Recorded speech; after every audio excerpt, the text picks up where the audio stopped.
Alright guys, so this is the tutorial on how to create this. We are creating a sphere, a cylinder, and a cube in PIXLR. They updated PIXLR since my last tutorial of this, so I've had to re-record. So let's begin. So we're going to take ourselves to PIXLR.com.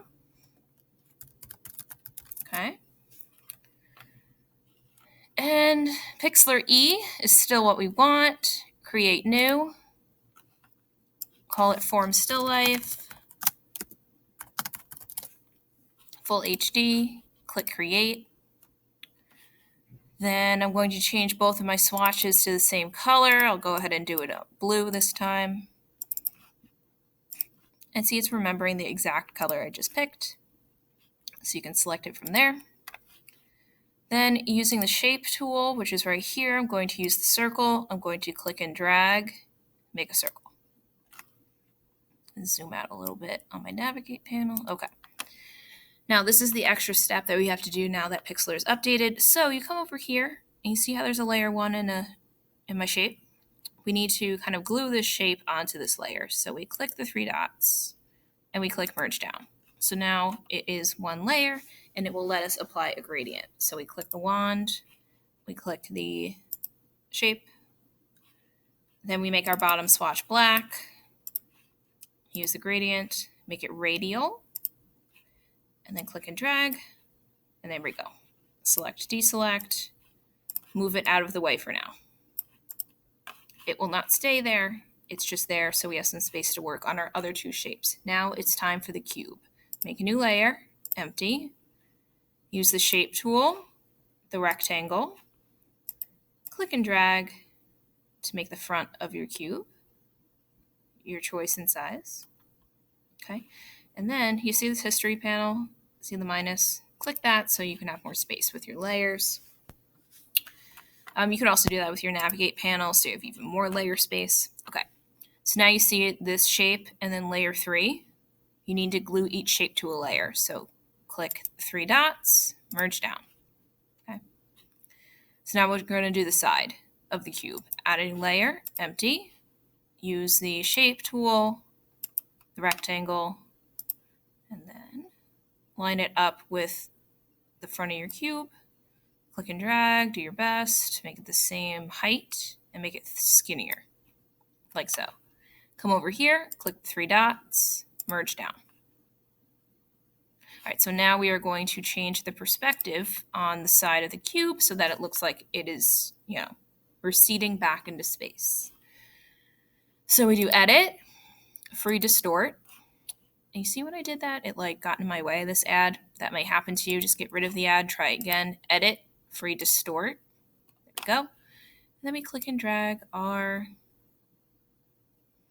corner down. And we do the same to the bottom. We just bring it up. Try to keep it as straight as possible. Okay.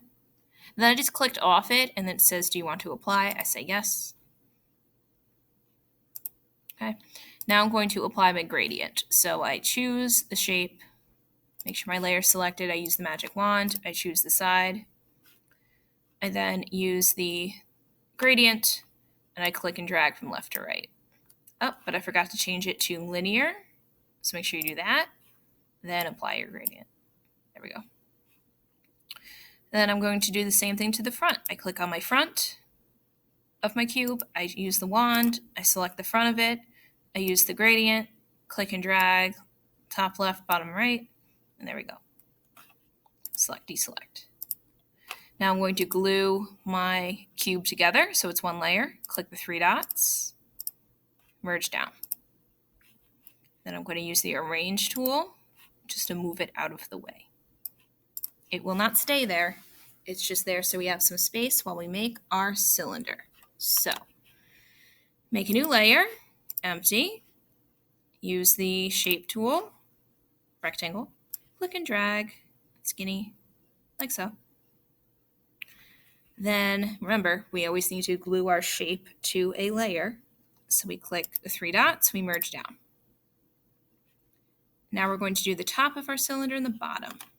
Add a new layer, empty, shape tool, circle, click and drag, so it matches the top as best you can. Click the 3 dots, merge down. Okay. And of course you can move it, where you need it to be. Use the arrange tool. You can also, change the size as well. Okay. One more time, you need a bottom, add a new layer, empty, use the shape tool, circle, click and drag, let go, use the arrange tool, line it up. Think about like you're drawing like a soup can or something. Okay. Click the 3 dots, merge down.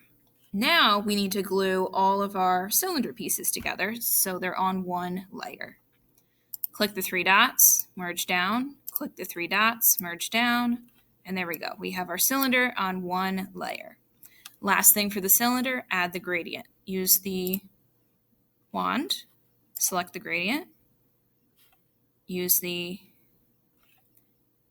wand, select the cylinder, and then apply the gradient. Use the gradient, click and drag from left to right, and there we go. Select, deselect. Okay. Now you're going to arrange your shapes. Don't do it like this. No, we want to make it look like it's all kind of sitting on the same surface. So please do that.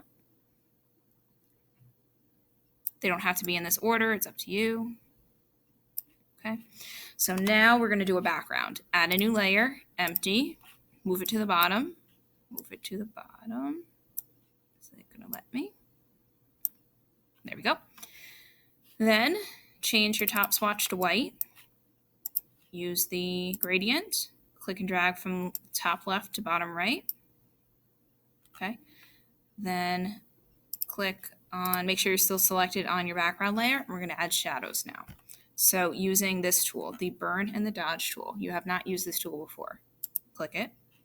We want to darken the midtones. Have your brush size be around like 150, 140.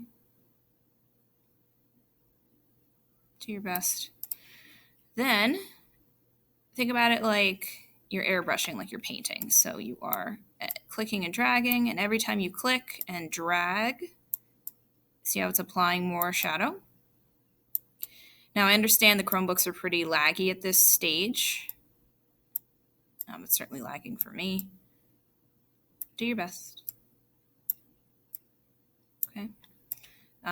Shadows closest to the object are going to be darker. As they go farther away, they get lighter. Okay. And remember, the light is coming from the top, like the left-hand side here, so our shadows will be on the right. Okay. So once you're happy with your shadows, you're just going to save it and turn it in under the assignment.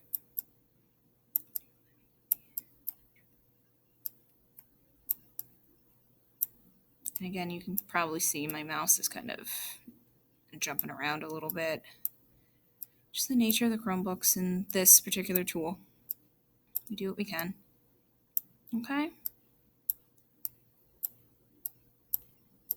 Take your time. When you're done, you're happy, file, save. Save it as a JPEG or a PNG. And turn it in under the assignment on Google Classroom.